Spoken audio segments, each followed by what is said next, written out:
Hi, hello guys, welcome to this channel. This video I will show you how to schedule live streaming on TikTok.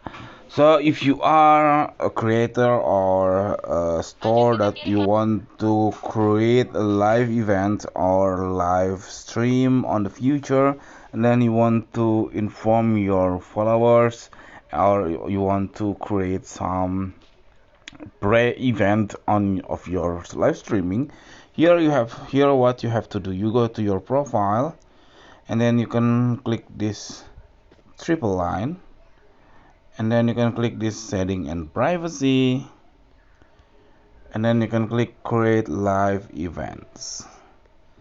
After that, you can see you can oops, because this is my personal account, I can't create a new live event. But if you are the seller account, it's supposed to be can create a live event. So I will show you the for the selling account.